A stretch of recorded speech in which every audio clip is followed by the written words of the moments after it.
ladies and gentlemen. I'm pretty excited about this. I think he's the third current captain we've had on the football club. Correct. Alex Pearce is in the house. How are you, mate?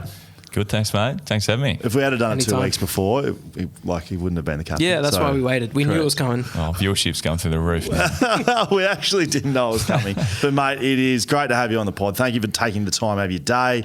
We're recording this before round one, as in in a period of time before round one. Can't tell you exactly when, but we do appreciate the great man coming and sitting down. Now, I'm not sure if you're a big fan of BackChat. I assume you are. Huge. Yeah, thank you. Now, we'll pay that. Will we pay that after in cash? Yep, thank you. Greatest sporting achievement is what we ask our guest every week. So it's the first question. We know you're a great football player. We know that you're captain of the Fremantle Dockers. We know you've kicked some goals as a backman, and we're going to get to that, right? All right. We know you were the best first-year player at Fremantle Dockers. We know you've done some great things. It was at the Beacon Award, actually, which I also want to ask about. We know you've done all that, all right, on the footy field. But your greatest sporting achievement, not on the football field. And you're nodding your head like I feel like you know. Sometimes I have to champion the bit a little bit here to get it out. Oh, good. I see people's eyes, read them. Yeah, some are just looking into the distance. Some I don't are, know what I've done. nothing. But Pearce is just nodding Yep. away. What do you got for us, mate? Yeah, so was mainly a cricketer in my sort of childhood, but don't really have that much to fall back on there. Never made any state teams. Have great shame in saying I couldn't even make the Tasmanian state cricket team, and it's picked out of a couple hundred people. I bet it's still a state. Still a state. But in high school, I played a little bit of golf, and in grade 9, entered the state teams golf comp. Me and a couple of good mates, we won the Tassie comp, and I don't think we knew at the time what would happen then. We won a golf bag or something. Qualified for the Australian national golf titles. So free trip to Sydney. Wow. Went out and played the Australian golf course in Sydney. Went out there, played okay. Was off a handicap of 20 something. It was a handicap. Did you get a handicap? Yeah. We kept our handicap. So it was based on a Stableford scoring. So I went out there. I played pretty average. One of my mates played average. My other mate, who was off 20 as well, shot the lights out. We won national champs. No, that's huge. Wow. That's right podium. up there. That's podium for best. So you're the national golf team's handicap event champion. Australian secondary schools, yeah. What happened the next year? Brilliant. Did you go back to back? Or? So next year, bit of controversy. Nearly didn't go because it was day 2 of our athletics carnival, and I didn't want to go because I was leading a few of the track and field, but Champion boy areas. got forced to go, and then didn't played shit house, didn't make it. Wow. Well, someone else from our school went to the nationals and didn't bring it home, thankfully. So we were still the only team from our school to win it. Do you think that stands? There's no one else who's done it? Not You had to go on record? Not in our school, 100%. Yeah, Wow. in the state, I'd say. What school was it? Ulverston Primary School. Unreal. That's a really bloody good Well one, done. Pearcey. Good job. Still playing? Barely. That's when I tell this story to when I'm playing golf. No one believes me because I'm a pretty average golfer still. Right. So that's very good. What was your first job in Tasmania? I picked some cherries. Was my first picker. job, and then Were you tall? yeah, it's good. Good as a cherry picker. I could just get where they just couldn't. Just get the big. Without the use of a cherry picker. Straight after that was a TA for an electrician company putting solar panels on roofs. So I did that during summer holidays and school holidays. Done volleys? Is that set up on the roofs? No, I had big work boots, and they used to chuck me inside the roof as well, laying cables, and I would have been 6'5" at the time, and yeah, just got in there, fiberglass, scratches, itchy for the weeks afterwards. Wow. There you go. A lot of sun in Tassie, or? The occasional sun. Solar panels in Tassie. That's very good. So you grew up in Tasmania. What's the town? What town do you grow up in? And do you reflect on your time growing up? Is it different to now living as an adult here in Perth? Yeah, it's certainly different. So the town's Ulverston. So I said I went to Ulverston High School, went to Ulverston Primary School. A pretty small town, 10,000 people. Very connected still to my town. Grew up playing football and cricket there my whole life. My parents played sport there. Dad played footy and cricket. Uncles, grandfather, everyone played footy and cricket there. Names on the wall type stuff. So really connected. And when I go back, my old man was president for 8 or 10 years, just finished up, but all my mates still play there. So still a huge sort of part of my life, really, going back to Tassie, seeing the fam, going down to footy club, cricket club, catching up with the boys. And yeah, I guess reflecting now from where I am, Perth, obviously, I think when I first got here, I was like the change in pace. Like it was, busy. There's a lot going on, all things to do. It was like these nightclubs and there's people there. I'm like, holy shit, this is something different. Meanwhile, all the Melbourne boys are rocking up going, it's just nightclubs, shit, like no people, no business, no traffic, I guess, but what else has it got going? And I'm like, just hit by all Vegas this. over here all for this, you. all this new stuff. So probably made the transition a little bit easier, moving away from home, being slightly sort of a low-key environment around here, laid back sort of lifestyle, which was good. But yeah, certainly like nothing but fond memories of my childhood growing up, very relaxed, pretty blue collar, working class sort of family, public schools, like just love sport. Like a lot of guys from smaller towns that do everything, like golf and cricket and footy and academic. Usually good at all of it. Yeah. Were you sort of one of those guys, or did you get opportunities and everything? I guess so. I guess that's all reflecting me as a kid, like sport was, my whole life revolved around sport. Like on the weekends, I'd play footy and cricket. During the week, I'd often be training every day of the week. And if I wasn't training, I'd be going to play golf or doing something like that. So, and then from, when I was a kid, I'd go to dad's cricket games and was just always doing something. So I think if you put, 10,000 hours, like there's probably 10,000 hours of collective different sport, running around the house with a ball and all that kind of stuff. So yeah, it's definitely, I think it's, paid dividends in the end. It's shaped you, right? You're still playing sport. So drafted in 2013, picked 37. 7 other Tasmanians drafted. That's got to be a record. Yeah. You must have been sizzling at the state champs. Yeah, we won the Div 2 champs. We actually lost to New South Wales in our last game, but we were going to win regardless. So that was flattening, but we won the champs. Toby Nankervis, I think it was picked around where I was. I can't remember if it was before or after me, but obviously now captain of Richmond. Cade College-Asney, top 10. Jake College-Asney, now premiership player. Brady Gray, former teammate. Eli Templeton, St Kilda. Zach Webster, Hawthorn. Like Ben Brown was drafted that year as well from the VFL. Tasmanian. I'm a big Ben Brown guy. Love Ben Brown. Big Ben Brown fan over here. And had like another 5, I think, from that team that got drafted either the year or the year after. So it was just obviously a gun team. And since then we've haven't hit those heights of having 7 people drafted from Tassie. But it was That's good. I mean, it's probably appropriate to talk about the new Tasmanian venture now. I want to touch on it later, but I mean, we're talking about Tassie. So, you go through school and you grow up there and you got all these, you got a great crop of guys. If there's a Tasmanian AFL team back then, I mean, it's a footy state, right? I mean, people who aren't from there don't understand. Tell people what Tasmania is in football terms. Yeah, well, I guess it's all I've ever known, and it was just everything revolved around football. Like I went to like the community football on a Saturday or a Sunday, like played footy growing up. If there was a game on, you'd go to Launceston, was our closest like venue, so we'd go and watch it. Footy at school, like pretty much 24/7. It was just footy and cricket. That was it. And I probably noticed, I don't know, later in my sort of teenage years, like other sports start to get a bit popular, like soccer and basketball of increasing popularity over there. The jack jumpers in Tassie, like they've sort of taken off a little bit. And just chatting at the Captain's Day last week, like talking about the popularity of these other sports, like they don't really compete with us on a commercial level and like a viewership level, but at a grassroots level, they are sort of there and they are a real threat. So I think that's when thinking of the Tassie team, and like which I've obviously done a lot and I get asked about it quite a bit, like the opportunity there is to like take back hold of like sport in Tassie, because it is still the dominant sport, but there's a chance in 10 or 20 years time that it might not be, because the jack jumpers are there. There's a pathway right there to go and play for your state, and it's already a pretty popular sport in Tassie, and there's been talks of A-League sort of teams. Like, you never know how other sports will go. Cricket's always been massive. Hobart Hurricanes, Ricky Ponting, David Boone. So, look, I think it's a huge opportunity. It's a real, I feel it's a real concern, like being a Tasmanian, that, what footy might look like in 10 or 20 years' time. There's already, the local clubs are folding every year. Like, competitions aren't as strong.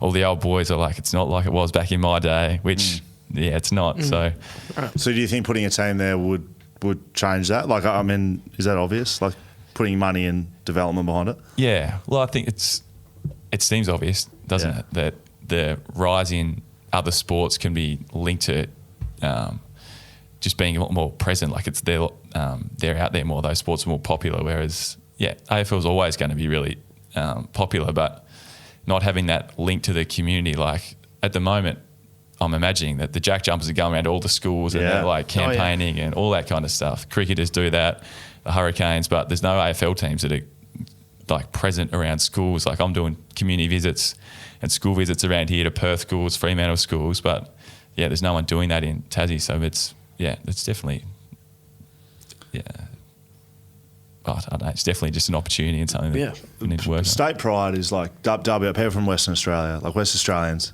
Yeah. They got pride. It's Victorians. a big FU to the rest of the country. Pride.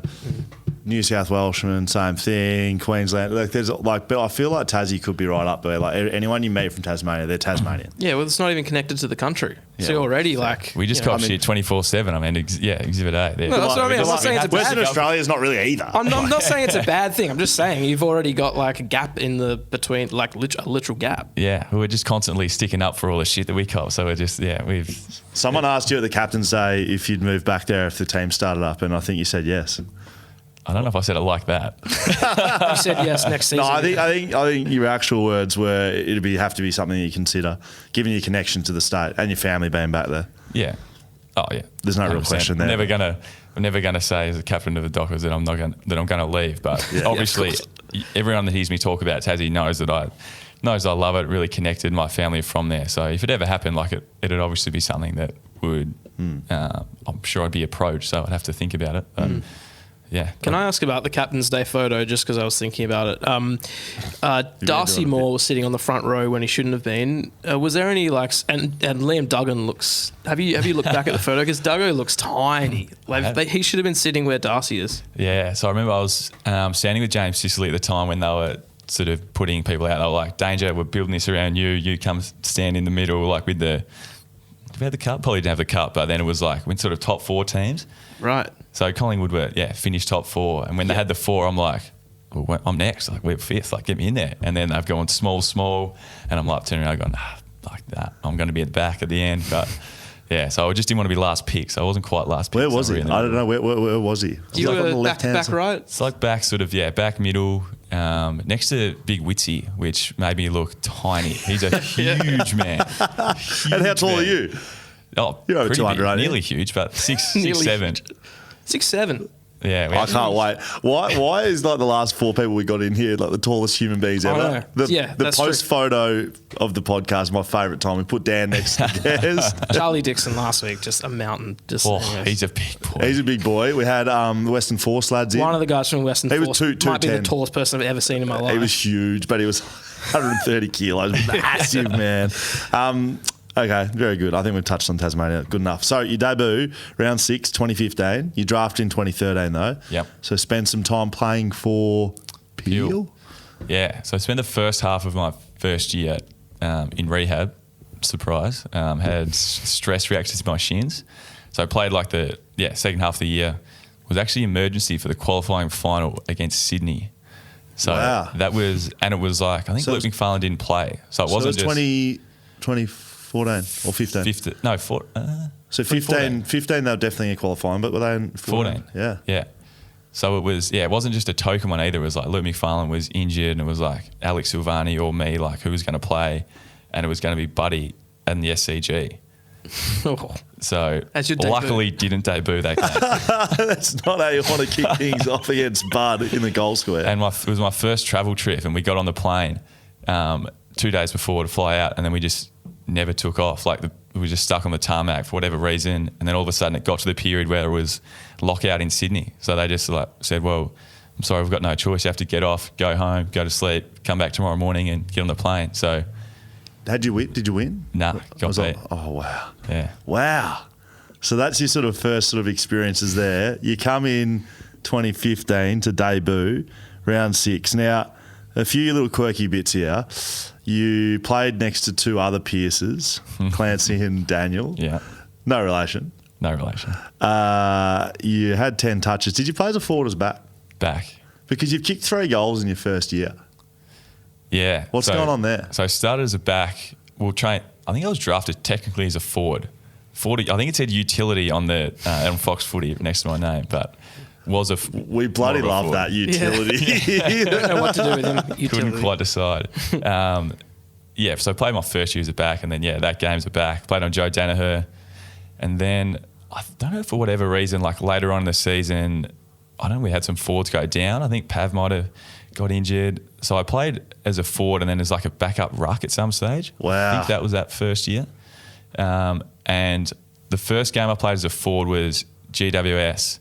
And actually looked like lively, like had a few touches inside the forward 50. Wow. A couple of, I don't know whether they were marks or free kicks, potentially free kicks, like 35 out, slight angle, ready to kick the first goal.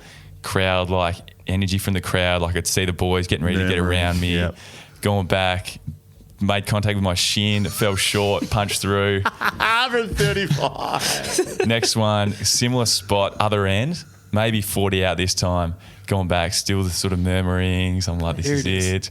Shin, ankle, fell short, rushed through. Might not have even been a point. I think this happened 3 times.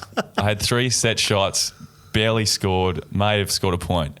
And then anyway, it finally happened. Chase down tackle, Ryan Griffin, too fast for him, obviously. Went back, kicked it, and finally, the murmurs had died down. I think everyone was just holding their breath and like, just oh, no, ready. not again. He'd want to kick this. I've got the vision here. I'll just play it to you. I'll try to get my mic on the thing for you, Damo. When you got the vision, I just want to know who they're actually, like, who is this player? I don't know if it's you. Yeah. Big tackle. So Ryan Griffin. I have seen this a few times, actually. Who is that? It's not you. It cannot be you. That little kid. Mate, Put a salad on it. Mate, you go back, you slot it, your first goal, like you said, after a few misfires. But I want to know who that is in the 25. Like, who is? Can you show a camera? Just show. He feels it out pretty well, though, doesn't he? Put on this one.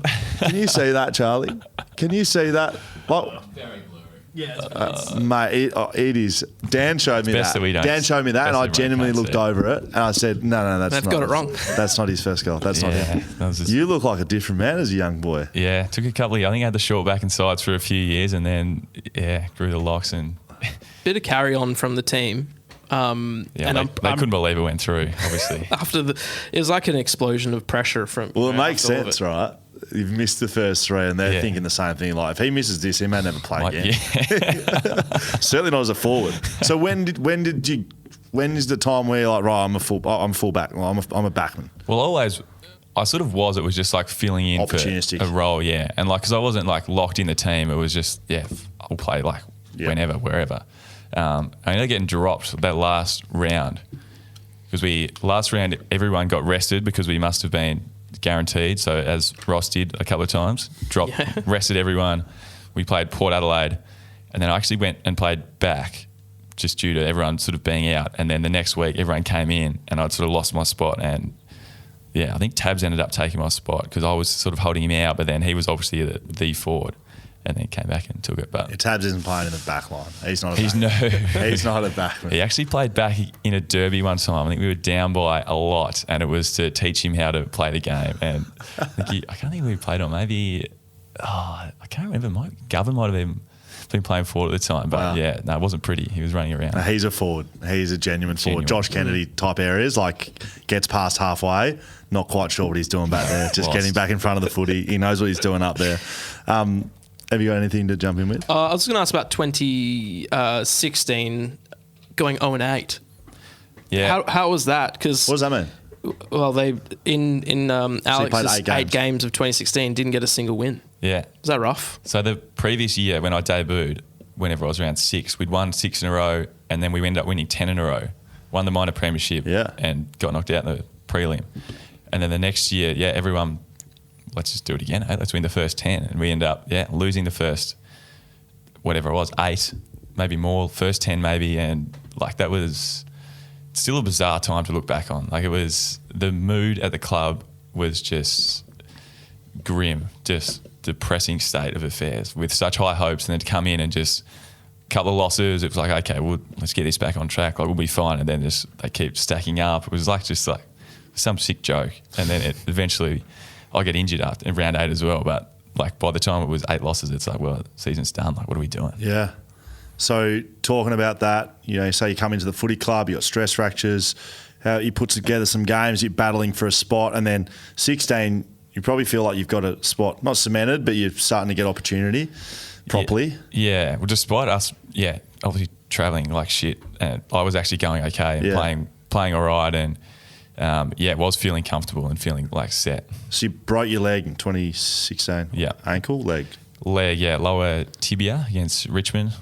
Yeah, just sort of landed awkwardly. Had a pretty sore leg going in and sort of painkillers and got through, and then eventually it was actually the first game I wore screw-ins for that year.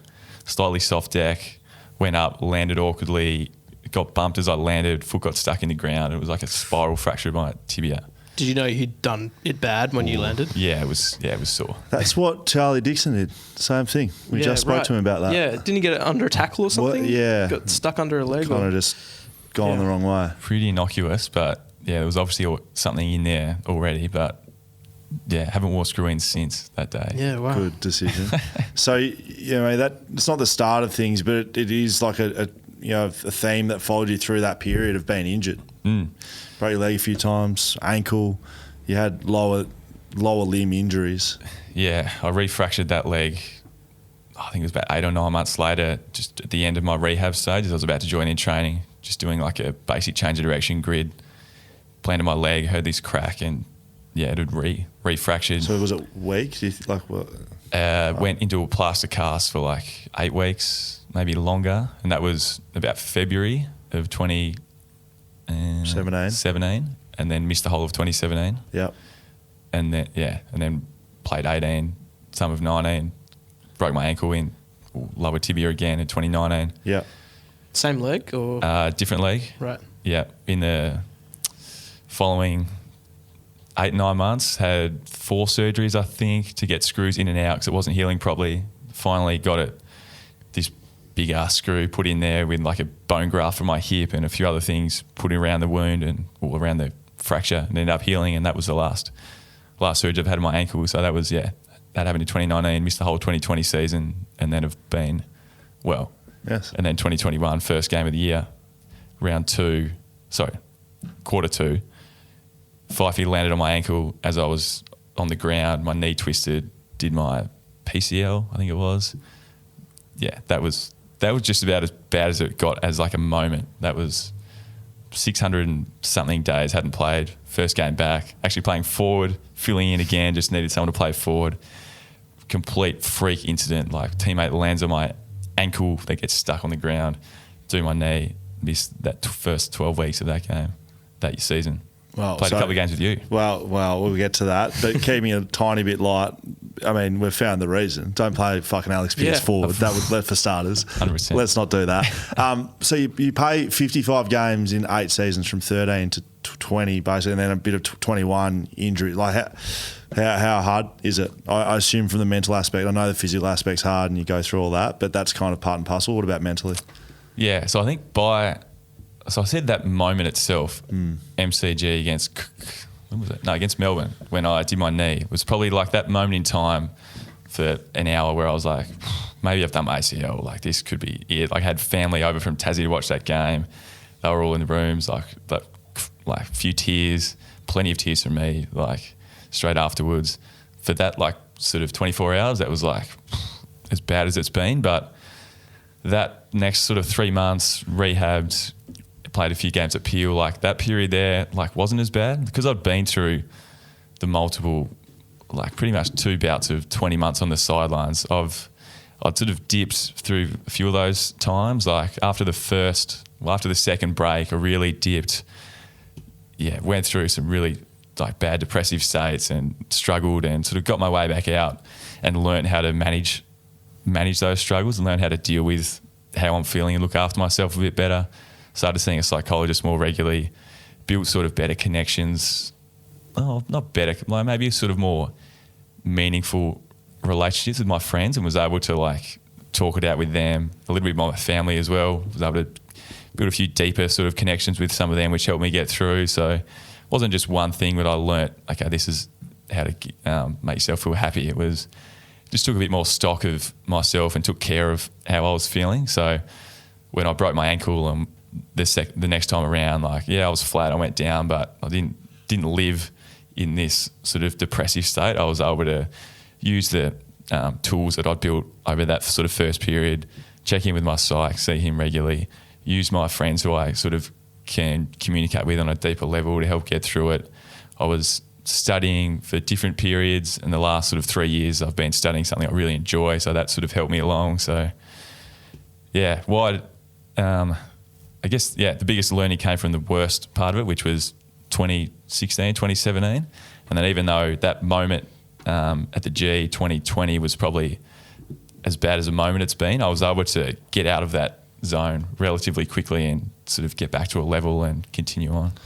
I know it's a lot of different things, and I speak a bit about it in this podcast about my mental health journey and others, and we've spoken to a lot of guests on here about different things. Is there something you can pinpoint that's like the hardest thing to deal with when you're going in rehab? Is it the isolation? Is it the lack of identity because you don't get to prove yourself on the field? Is there something you can pinpoint that's the hardest? I think it's changed a little bit. Initially it was the identity, and I'm a pretty deep thinker, and I'll think about what life's going to look like. And for that, when I was a young kid, life was just football, and that was what I was going to do. And I'll study and do whatever. But when I was a chance to not be a footballer at all and just get taken away, that was really hard. And when I imagined what life would look like without that, I just didn't like it and really just was really unhappy. Whereas the last few years, I've got visions of what life could look like outside of football and without football. And if football stopped now, I think I could still do some pretty cool things and live a pretty cool life. So that doesn't really affect me as much. The constant throughout it all is the jealousy of not being out there. And I've spoken before, but it was quite confronting. Missing games when we lost wasn't as bad as missing games when we were winning and when we were successful, which was a battle in itself, because I used to beat myself up because it was like, oh, you're a bad person. You're not cheering as hard as what you could be because you're so jealous that you're not out there. Yeah. So I had to sort of deal with that and give myself a little bit of grace and just acknowledge that that's a pretty natural sort of feeling. I'm a super competitive guy. I want to be out there. I want to win. I want to be successful. I want us to be successful as well, obviously, but there's still a part of me that is driven internally and driven to myself. So that's still something, all the way through, that just checking into myself and navigating that personal desire versus team desire. I remember, I never obviously had much to do with you on the AFL field because we both the other ends, but during that sort of period playing at Peel with you, I reckon there was one game where it could have been the first game you had back, and you came off in the first quarter, and I came into the rooms, you were icing your ankle. And I was like, again, I didn't know you that well. We've come across each other a bit, and I felt sick. I was like, holy shit. You remember that? I remember. This is at Peel. Yep, first game back at Peel after, missing with the knee. Had just bony sort of bruising, sort of soreness in my ankle, similar spot to where I'd broken it years before. And it was so we took it really cautiously and came off. And obviously that you thought, shit. Yeah. I was thinking, shit. Did you think you'd done it again? Well, I just thought it was a chance that maybe this is a little stress reaction, maybe this is a little fracture. You sort of jump at shadows a little bit, but you have to be a bit more cautious. So from then, got a scan and it turned out to be all right. But again, it was, I don't know, just highly sort of strung and sort of hyper conscious of where things are at, and those, getting a little pain for someone is sort of nothing you played on. But for me, in a certain spot, it's that could be career defining. We played 3 games at Peel. Yep. Do you know what our record was together? I reckon we were 0-3. Yep. That's correct, Alex. Yeah. We got close one game. I remember going forward late, but you kicked it behind in one of them. It was a game where you both kicked behinds. So you both. I was playing forward. And sprayed them out in the full. It was against Swan Districts. We butchered it. Completely butchered it. We should have won a couple. We should have been 2-1 at least. So. Correct. That's good. With Peel, do you remember any good? I like to ask people about this that played at Peel. Any good Cam Shepherd sprays or moments? He's a fiery guy. Oh, I love Shep. So do I. One of the great men. one of the greatest footy sort of people. Reminded me of growing up at Ulverstone and like connecting with our footy coaches, and it was just like very easy relationship to have on and off the field. One thing we always used to love, he'd always read the West Australian in the lead up to the game, and if a punter didn't tip us, which often they didn't, straight up on the wall. Just the Such tip. and such doesn't back us. Look at it. Doesn't back us, doesn't rate us, doesn't think we're a chance. Or like Justin Baxter from, Yeah. the Cool Guardy times. Some poor junior reporters out there copping it from Shep up the front. That's good. Hanging it on the whiteboard. Yeah. Oh, that's good. So with all that, I mean, you've played 84 games for Freo and you've just been named the captain of Fremantle. I was sort of reflecting before you came in here about, your journey and your injuries and, where you are now. Like it's pretty remarkable to have played 84 games over a longer period of time and then be named captain. Have you reflected on that part at all? I've seen a lot of questions being asked you. I'm trying to come up with something a little bit. Yeah. No, to be honest. Because usually you see captains in there. Jordan Dawson, for instance, is probably another one out of left field, second year at the club, and he's captain of the footy club. But yeah. I just think you see the regular play at AFL clubs is you get a 200 gamer that's played every game. They best on ground most games. Get them out there. They're the leader. I've been best on ground in many either. Yeah, correct. I think personally, you don't have to say about yourself. I think it speaks to your leadership qualities. You haven't played 100. You haven't played 200 games. Haven't been able to. So, what does that say about your leadership qualities and yourself as a leader? I'd like to hope it's maybe speaks for itself. I don't want to talk about it. Yes. I don't know. I think not acknowledging it is something that a trait that I've spoken to people about a little bit. I think that often, high performers, professional athletes, whatever, there's the mindset of just moving on to the next thing. Like, what's next? I've felt like this my whole career. Like when I got drafted, that was probably like the biggest rush and the biggest wave of emotion. But then, first game, it was like, yep, good, next thing, yep, playing well in the team, yep, return from injury, yep, back one. Beacon Award, which you've touched on, all these little things, or just aware of perceptions changing, or whatever status. I haven't won any Brownlows or any All Australians, anything like that. But there's definitely, you just sort of move up, I guess, the levels in your career and sort of where you stand. And I think that I've always had the mentality of it's just what's the next thing? I guess leadership group. Okay, what's sort of next? How do I become a good leader? And I think obviously there was a bit of talk leading up to this captaincy, to the decision. So I sort of knew it was a chance to come, and then now that's here, it's okay, what's next? How do I become a good leader? How do I help our leaders become the best leadership group we can be? How do I help our team become the best team we can be? I think that's sort of it, and I think that mentality is great for performance, but often you can lose a bit of that. I don't know, that celebration that you can have and help sort of feed you and juice you up a little bit as well along the way. You can achieve these pretty good things, pretty meaningful things that people get excited about, but you sometimes don't take the time to celebrate yourself. So it's something I'm conscious of, but at the same time, still it's okay, next moment, it's the start of the season. I'm not going to reflect too much and pump my tyres up and think too much about it. Yes. When did you first get a chance to captain the club? It was when Nat Fyfe went down. I was trying to find the exact game, but I couldn't. Do you remember when that happened? Yeah, so it was last year. The exact game, I'm not sure. Game. Maybe you don't even have to remember the exact game, but do you remember sort of when that opportunity came up that you'd lead the team? Yeah, I remember when I was told. I remember being in JL's office with Peter Bell and them telling me you're going to captain the club today or this weekend, and was hugely proud. And I remember, a month ago, a few weeks ago, whenever it was a similar same room. They said you're going to captain the club permanently, and that was this. Yeah, I don't know. It is really great. It's a humbling feeling. I don't know. I have been asked these questions a little bit over the last couple of weeks, but I've explained that I'm sort of from Tassie and I've got that Tassie link, but I've been here for 10 years now, and I do have this really strong connection with Freo. I feel like I'm really connected with our playing group and our past players, I was at the back end of a really successful sort of group. So I'm still like, I'm in that sort of the tail end of that group with Pav and McFarlane and Sanderlands and all that sort of crew.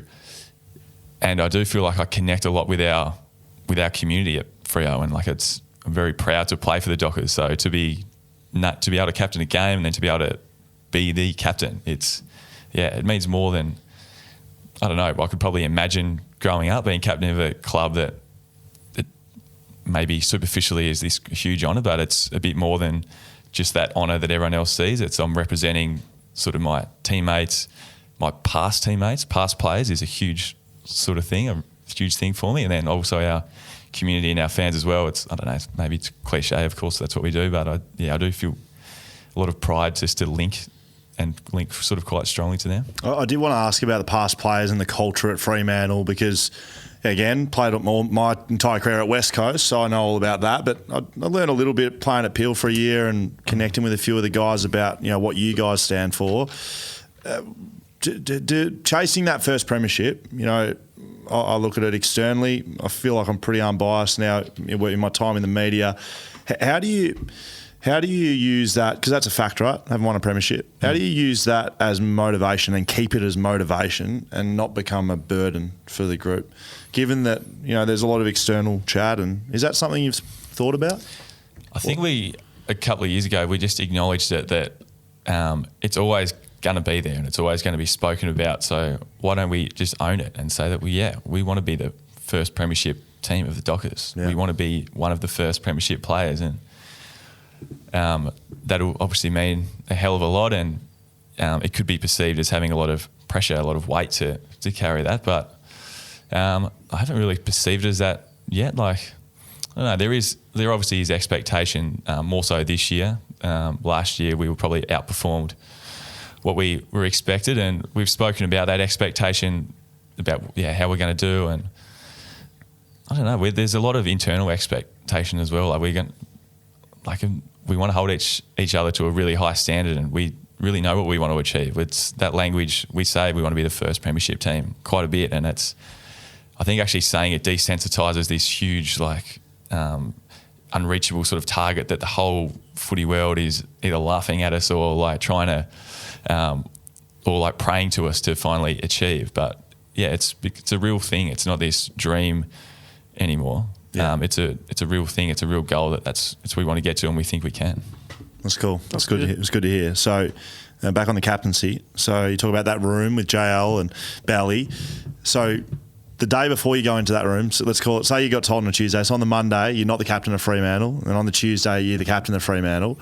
What changes? And I know you're gonna say I'm gonna continue to be a leader, changes. And I'm gonna day by team day, first, and week we want to keep one round at a time. Leadership group. Blah blah blah. I want to know what actually changes. Do you get a new car spot? There has to be something. Do you get a gold emblem on your thing? Do you get something as captain of a club that we don't know about? Contract bonus? Still waiting. No, you won't speak about that, Dan. We can't talk about that kind of stuff. Still waiting for anything tangible. I got a car sponsor, so the club probably didn't help that, but Toyota Maddington on board, probably not a sponsor of the show. No, that's fine. Shout out to Toyota Maddington if you want to look after right at this moment. Right at this moment. No car sponsor yet on the... Well, not yet, but tell you what, you'll be very onto something. You could be onto something. You could be some sort of crystal ball. It could be a graphic sitting right below your head. Just very soon. That's the only tangible. So no special car. It's the only tangible difference, nice and shiny difference. Maybe you need to push for a car spot, mate. I know at West Coast there is I'm sure JL has a car bay. Nah, see, Fifey has an unofficial car bay. Fifey has one. Take Fifey's. You need to pull into Fifey's car bay. Well, I did consider it on the first day, but I thought, no, I'm going to let the dust settle just a little bit. Spray paint the ground. He's been the target of a few jokes, to be honest, because it's his spot. So whenever anyone parks in it, it's a big sort of thing, and there's been some traffic cones put out behind him, and his car's been tampered with a little bit. So what?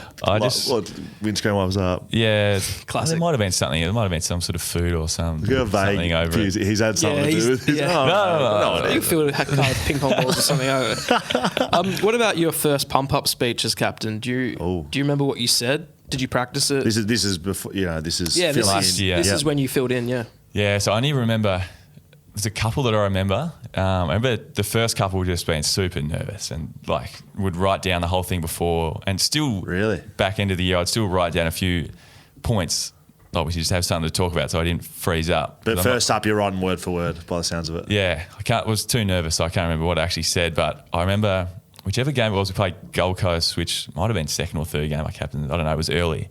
And like I nailed it. Like had the ball, had their eyes, and had them as I finished, I could see them like sort of lifting and like was getting taps on the ass. Like, oh yeah, you nailed that. And I'm like walking out to full back. I'm like, here we go. This is.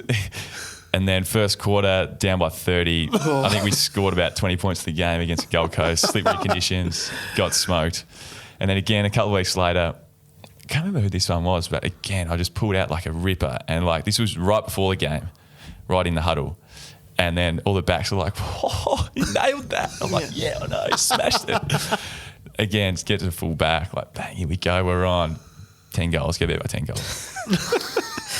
So really, it makes, well, the evidence is showing that it's actually, a hindrance on performance, having a good speech. So I'm just might just sort of play that out through the season. Might purposely stutter my way through a couple and just see how the first quarter game goes.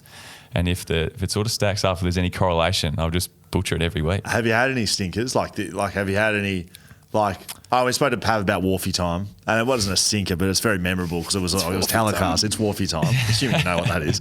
Have you had any memorable, like just walking around going, what have I just... Oh, there's a couple of times when I've like stopped, when I've like going, and then I like just didn't know what I was going to say and had to stop and look around. And I remember at least one time going, shit, sorry, I'll go again. And just like, that's great. right in. Love that. I want to go again. Maybe I reckon one time you could just throw it to someone else and be, mate, I reckon you should give the team pump up 1 week. Right at the last minute as well, just as it was going. Stitch up. Yeah. Now you're the 10th captain of Fremantle, which is, when I read that, I thought it was quite a small amount of people to lead the Dockers. 95 inception, is that right off the top of my head? That's a small group of guys. An even smaller group, you're the 8th Indigenous man to skip a VFL AFL club. So that joins guys like Polly Farmer, Gavin Wanganeen, Michael Long, Chris Johnson, Adam Goods, Stephen May. That's a good list. That's incredible. It's a bit too good a list, to be honest. Yeah, I've heard that read out a few times and feel very uncomfortable being amongst those names. But So where does your Indigenous heritage come from? Yeah, so it comes from my dad's side, it's grandmother's side. It's something I've learned sort of more about as I've sort of gotten older. I've spoke before that it was a bit of I always knew growing up that, I had my Indigenous heritage, came from sort of Tassie, and if you know sort of anything about Tasmanian Indigenous culture or history, like it was pretty much a massacre, and it was, I guess, governments around Australia were looking to, wipe out Indigenous populations, but they did a pretty good job in Tassie, and there wasn't too many left, and like they sent like a lot of surviving Tasmanian Indigenous people to King Island, which a lot of them died there through disease and other things. So there's not a lot of like Indigenous people in Tassie now that don't look like me, that aren't sort of white, and their history is, I guess, generations back. So it was wiped. Yeah, because there wasn't enough left. A lot of most of the population were killed, but not all, obviously.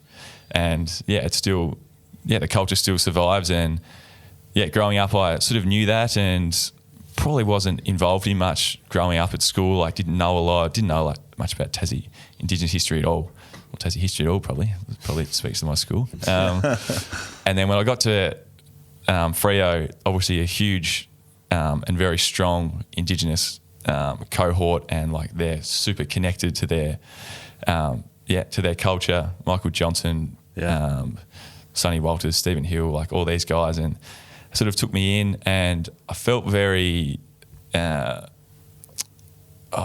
uncomfortable again being around that, because I didn't know a lot about my history, and I was sort of white skin and didn't have that sort of knowledge, and it took me like years and years. It's probably only the last few years that I've actually been a little bit more comfortable probably talking about it, and sort of in my own space, and acknowledging, I guess, the history like I've just sort of briefly shared there, and the fact that like if I didn't sort of stand up and say, yep, I have Indigenous history and this is where it comes from, then like if everyone starts doing that, that's a bit white skinned and feels a bit uncomfortable, then it can be forgotten. So I've got a long way to go in my sort of understanding and of everything, but I do feel a lot more comfortable now in sort of sharing a little bit about it, and feel very proud, I guess, to be able to represent Indigenous people of Tassie, the Palawa people. Yeah, it's pretty cool. And I haven't seen you speak about it too much, which, I mean, it makes sense sort of, I guess, what you're saying now. That's cool. Thanks for sharing. I saw a thing about you were in Tasmania and you're in the museum and you found there was a bust of a relative. The pronounce I can't even speak now. Malagana was a known Indigenous leader back in the 1800s, and I sort of know where sort of my lineage and where it sort of goes to, and saw the bust of sort of him there, and was a moment of, I don't know, another moment of connection to sort of my history and my state, and it sort of adds that extra layer to, I guess, my sort of Tasmanian pride, I guess, and being from Tasmania, growing up in Tasmania, but having roots to Tasmania for generations and generations and potentially thousands of generations. It's a pretty sort of special and pretty cool thing. It'd be like, anyone finding that like lineage of where you're from, like where you come from, right? Like it's as simple as that, isn't it? Yeah, and I guess that the fact that where I sort of come from, at least down one line, is from Tassie, and sort of like the northeast part of Tassie mainly, but same state, and that's All right, let's talk about a bit of current Freo stuff. So, partner in crime of yours down the back line, been a guest here on BackChat, Griff Logue, no longer with the Dockers at North Melbourne. What was that period like when you found out a good mate, a fellow backman going to another footy club? Like what's that feel like? Yeah, no, it's tough. It's the fact that he was a close mate, like the older you get, the less close mates you have. As you probably find out, you get sort of aged out of It's just Dan. You get sort of not aged out of it, but obviously you still got great connections with all my teammates and whatnot. But you really value those guys who you spend some years with and build a real good friendship with. So it's tough to see someone like that leave, and I guess as most sort of trades go, the process was sort of ongoing, and it whispers in the media for a long time, and it was in a sort of an awkward spot because while those chats were going on, I hadn't signed yet to start with, and then I'd signed, and then he wasn't signing, and it was like, oh shit, maybe I've taken all his cash. Well, I didn't take that much, so not so much to play with. But the West is going to write that. Alex Pearce Just is the reason. Just don't write it. And I guess the last sort of month or so, when it becomes really real, and it's like, well, is he going to go? Is he not? Like it's an interesting sort of period, and we lost a few guys, and a few guys who I'm pretty close with, Darcy Tucker, Blake Acres, guys I hung around with a fair bit. Went to States with Blake and Griff. So it's a challenge personally to say goodbye to mates and whatnot, but unfortunately it happens every year, and this is I've grown accustomed to losing good mates who go back home or get traded to another club, so it's the way it is, and it's the I guess the challenge of being in a footy club with super high turnover. But in the end, I think it's worked out well for everyone. We're sort of, Griff's gone somewhere, he's got some opportunity and probably some extra cash. We've got some guys in the trade. We're in a pretty good spot. Like, I don't feel like we as a team are sitting here depleted and thinking, oh shit, we've lost all our players. Like, I still feel like we've come out the other side in a pretty good spot as well. So you've got new players. You've got a couple of young guys that had really big pre-seasons. Matty Johnson, Rasmus, these sorts of guys. But you've also had an older guy who's playing in a new position that you'd know quite a little bit about, Nathan Fife, playing as a forward. Yeah. I want to ask about him as a forward. I was speaking to you off air about I so visioned him at the Port Adelaide practice match. I just watched him as a forward, and he looked like a forward. Above anything else, Nat Fife, double Brownlow medalist, done everything you can do in the game, basically, best and fairest, blah, blah, blah, all Australian. I just watched him and he looked like a forward. What's he been like to train on? I assume you've been spending some time at least around him when match sim comes? Around him. He doesn't quite classify as key forward, so I go to the bigger boys. But I like that little whack for Fivey.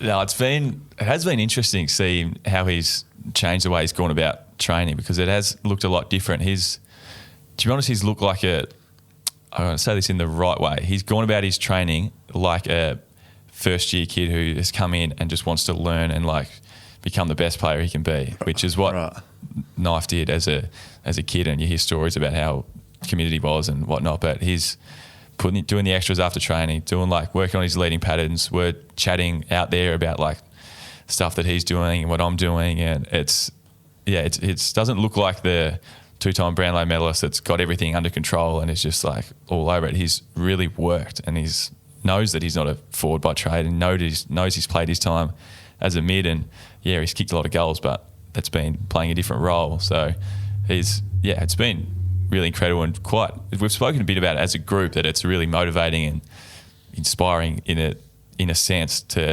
for the young players and for the whole group to see that he's done what he's done, but he's still committed to actually getting to work and learning how to be the best forward he can. Does he I'm not sure what excuse me, what role the captain has on a training session? Like, are you needing to do much more as captain now during training? And same with Five, has he had to like hold back and not be as vocal or anything like that? Does that change? No, not really. I think we're all sort of empowered. All leaders and all players are hopefully empowered to be able to speak up when they need to, and sort of acknowledge with the standards dropping or lifting, or like comment on training. Like, I feel like we're a group that's grown a lot in that aspect. We're a little bit older, a little bit more mature, so that's just going on a bit more naturally. There was one thing that was really nice when Jager came in. He's obviously got that experience, been in a couple of clubs, been in a leadership group, really good player. He's just at multiple times at training would just pull everyone in and give some words of wisdom, and it's nice to sort of, as I sort of said, top up the list with guys like that who can come in and not just perform but can lead and like help bring others along as well.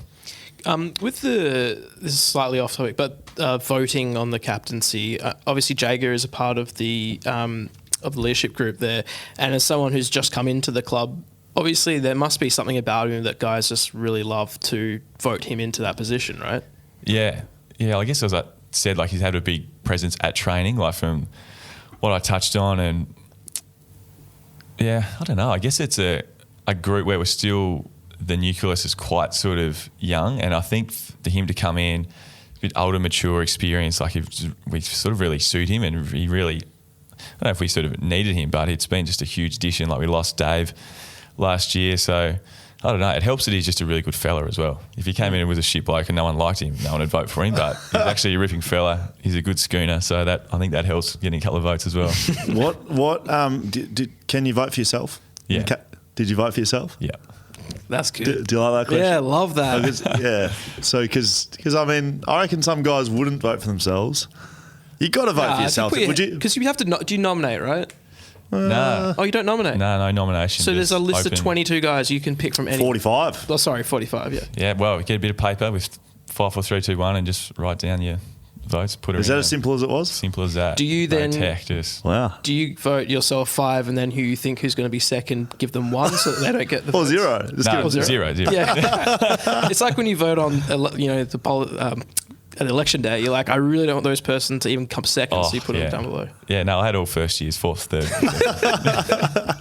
why you got over the line, mate. Respect of his teammates or rigging the votes. Yeah, that's true. I want to finish off on this one with the captaincy chat. So I was sat in Shannon Hearn's induction press conference, and he was asked a question by one of the media, and the team was in there. I'm assuming was the team in there when he did it. So the team was on one side, the media on the other side. And they're peppering him with questions. And someone said, "What sort of captain do you want to be remembered as?" And Shannon Hearn, without blinking, said a premiership one.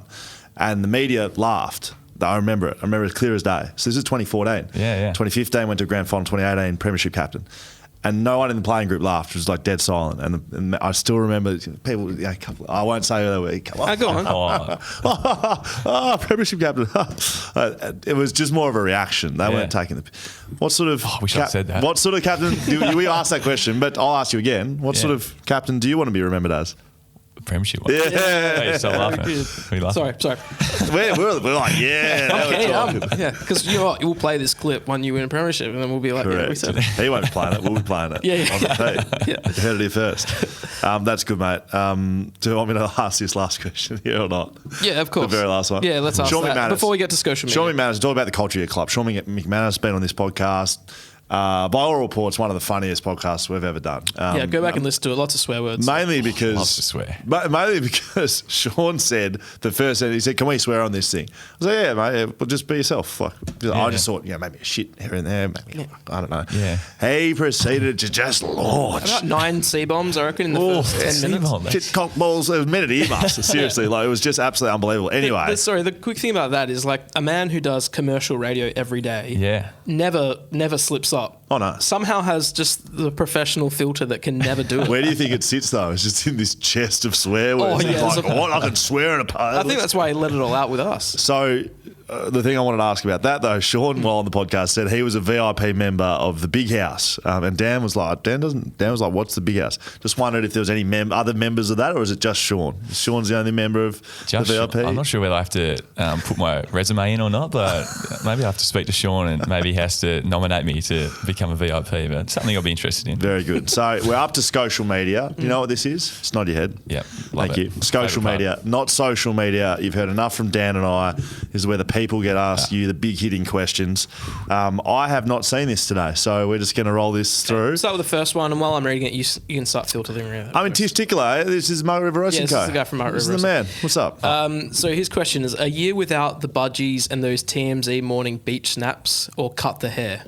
Yeah, I actually read this one. I saw this So one. while you're thinking about that, he says intel coming in that the Moose would call up and give the location deets to the media. So what's the question? A year with the budgies, without the budgies, and those TMZ morning snaps. Or cut the Right, hair, is that it? Yeah. That's Oh, your I'm not options. cutting the hair, so Okay. Great. So every day. Great. On that, Moose, where's that come from? That's your nickname. yeah, boring story, but it's my old man's nickname, and then just got passed down to me when I was That's not of boring. age. That's cool. great. Yeah. I like that. How did he get it? His little brothers caught it, like gave it to him when he was like a little kid, and then just stuck for no real apparent reason. That was it. That's great. And he's like a real short fella, my old man as well. So it's not as if he's the big moose. He's the little moose. Your mum's not very tall either. You're aware? Yeah, I am. Hey, mate. Short people stick together. Well, no, because the reason why What the reason is going on? why I bring that up is because me and my wife are same height, and there's hope. I just hope there's maybe hope for my son to maybe be a bit. Yeah, but I Yeah. think the point is, how do you know his mum's not very tall? I've done research. Sort of research. Well, she's not tall. But it was just like, your mum's not very tall either. Talking about that, Alex. No, it's something that comes up a bit. They're about 5'11", maybe 5'10", 11. Does your dad say he's a short 6 footer? Mine used to say that. No, he can't even get that. He's Okay, he's great. like he's an inside mid. Well, I think he was an outside winger actually back in his day. That's great. Oh, man, that's bloody funny, Dan. You and your short people. Hello, Mr. and Mrs. Pearce, by the way. Good to see you. They'll be listening along, I'm yes, sure. Yes, watching. Emma 2791. Why the hair, and will it eventually be for charity? What? You would go that all the time. Why do you have Yeah. long hair? Sorry, I'm not taking the piss out of you, Emma, but Yeah. why do you have long hair? Just because you like it. Initially because I was lazy and just didn't get it cut, Yeah. and then Didn't want to stuck follow and Ben liked the look Brown. of it, and then I saw those clips of my first goal and thought, never again. We're going back to looking like that. Charlie Morfess, I believe. Sign off. Who would win in a fight? You, Daniel Pearce, or Clancy Pearce? Whoa. Have you seen Clancy Pearce recently? He's got into CrossFit and he's a machine. Really? He was Yeah. already a machine. So I think he would take us. I'd have Daryl covered, no worries. But yeah. Daniel. Is Daryl his nickname? Oh, Daryl, yeah. Great. He doesn't like it much. That's very good. Thank you. The best nicknames. Seb Vanders. Given you weren't drafted from the regular talent pathways, what are your thoughts on the draft age and contract commitments for new draftees? Oh, that's a good one. So what does it mean you weren't drafted from the regular Well, talent I guess pathways? it means I wasn't. So it's Well, I was from Tassie. and Tassie. You might not know, it's actually a state. And we take part in the National Carnival like everyone else. but It's probably right. It's like Divi 2 and it's sort of not the it's not big like, smoke. Well, I played like senior footy, I guess. So whereas I wasn't TAC Cup or here. True. Yeah. I don't know. The question on draft age, interesting. I don't think it's probably never going to be changed, but I don't know. I think there would be huge benefits if it was later. If rather than being an 18-year-old kid with not much idea about the world and not much behind you if you're to be 20. Yeah, so more from a maturity aspect rather than a physical aspect? Yeah, a bit of both, but more maturity. And then I think it would set you up for life a little bit better. But obviously if you're 18 years old and you're a good footy player, you want to get in there and make money straight away. So. Yeah. And contract commitments for new draftees? Like the 2 year. Yeah, 2 years. Is that right? Yeah, that's about fair. Yeah. Good. Yeah, that's probably good. Saxon _Sourness. Thoughts on Ruckman? Yeah, overrated. No, normally I would say that, but Sean Darcy, I think he's he's probably been on the show, hasn't he? Yes. Yeah. Absolutely. No, great value, legit. Sean. Actually, because he does his work up forward. Like he actually kicks a few goals. So Yes, Yeah. can contribute. Can Does he help down back though? Like, who cares if he goes down forward? no, he does actually. Yeah, he's a good man. He's always down there on the point post, ready to cop a knee in the back, and I'm always there ready to apologise and say, "Look, it wasn't my man, mate. Someone else came from the side." Like, just stand there. Can I just throw one in? Speaking of blaming others for goals, there was a moment in the derby, most recent derby, where a 150-metre penalty was given away, and Redden got a penalty, got given a free kick, I think in the goal square in the back line. Back- And back- they West marched Coast back him. line. They marched him all the way to kick a goal. How Sounds filthy about were right. you with that? I Was couldn't it remember it on happening. Was it to do with him? No, it's nothing to do with you. But Was it Margets? No, Dano's been sorry, on this Dan. show, Sorry, actually. Dan. He's been on this show. He's a good man, Dan. good man, Dan. That's funny, great. Was it Buggets? I want to butt in with one as well. Go Talking for about it. goals. Yeah. I mean, 3 in your first year. You're probably thinking it's a little bit like, kicking as a forward would feel. You're kicking 5 in the first quarter, you're kicking 20. 3 in the first year, I end up with 20, 40 goals here, maybe. Sniffing the goal. Well, I'll tell you what, 2,554 days later, and you're like, geez, when's summer 4 coming? You've done the numbers, have you? Absolutely. So you kicked 3 goals in your first year, 2022, last game. Team in a bit of trouble, actually. So Yeah, I'm sure you clutch. remember. But Stood up. They were team on the shoulders actually at that point. correct. So For that moment in time. Literal. So Fremantle at this stage, Collingwood and Carlton are playing later that day, top 4 on the line, but you needed to win, Yeah. and you were losing. And needed a goal. Yes, and you were down halfway through the third quarter. Yep. Need a goal. Who do you turn to? You don't turn to Brayshaw. You don't turn to the boys down the forward line. You turn to the big full back. What? Did you get a 50-metre penalty? What happened? Yeah, I think I got like a nice little 45 uncontested mark, and then Lockie Schultz got like whacked. Maybe he kicked it to me and got whacked afterwards. So Downfield. 50 metre. Come with me. 50-metre penalty. Come with me. Brilliant. Come with me to about, I don't know, mount the mark maybe at the 50-metre line, 55. Yeah, it's a decent into kick. a bit of a breeze. At this stage, are you thinking, the last time you had to kick a goal in your first year? Off the shit. Can I make the distance? That was in here? my mind. It was actually, I kicked it from about 35, this one as well, but I think I had a couple of set shots that week at training. Why? Had a feeling. The universe. Had a feeling. And I told, we were talking about it on the bus afterwards. On the way to the ground, someone said, like, Moose, it's your turn to kick one. I'm like, I'm ready. Like, I've had set shots. Like, I'm ready to go. I'm confident. I'll kick it. And then bang, cometh the hour, straight through the middle. Cometh the hour. Cometh the man. I think the team got around you more than when you kicked your first. It was Yeah. scenes. It was Well, crazy. they knew it was 1,000. No, 2,500. 2,500 days. We were all counting those days down. When mate, just so you know, when a backman kicks a goal, everyone drop their shit and get to the Yeah, it's backman good. because all we do every game, if someone's kicking their first goal, there's a forward that does it. And the backman expected. Am I right? Yeah, yeah. Backman expected a run down, give him a high Yeah, five, true, yeah. give him a Run rub all on the the way head. back. Run all the way back. Meanwhile, they're like, we're gonna get back and play on our man. Yeah. They're still down there playing on no one. I'll Am give I it right? a few thumbs up from the, Yeah, from the so 50. so Shannon Hearn, captain, obviously, he was a very big whole team getting to someone, and he would be up there on the vision. Shannon hasn't run down. It sounds like you've done that a couple of times. Yeah, maybe not for Not there's a deliberately. couple like big goals. Maybe not first goals. I'd probably, I guess I'd make an effort. Probably have to now. That's good. We're gonna keep our eyes at 2023. PSC vision behind Moose vision. Fresh_sports_collection. Stoked that you're the captain, Moose. Congratulations. As Freo's retro jumper model, what is your thoughts on the original colours and designs of the club? Yeah, love the original. Yeah, like those retro jerseys are. Yes. Yeah, cool. I've sort of wanted them to be our like away jumpers or somehow bring them in, and I love the pass in general. To be honest, we've got to think at the moment like we talk about the anchor a lot, and that's sort of one of our I don't know, I guess our connection sort of pieces to help us bring us together and connect us to the past. So we love talking about the anchor. So yeah, it's something that's a bit, I don't know, it's a bit weird, it's a bit unique, but something we've sort of owned a little bit. I mean, I don't want to look too exclusive here on BackChat. I'm going to ask the exact same question. Can we see the anchor? Yeah. We got to ask. Are we going to see the anchor coming out in the field before a game? Will you be pulling the anchor out onto the field? So I was broached with this idea last year. So we've still got the big sort of anchor. What's there? It's at the club. What's it made of? It's around. Foam? This one's, it's not much. Surely. It's hollow.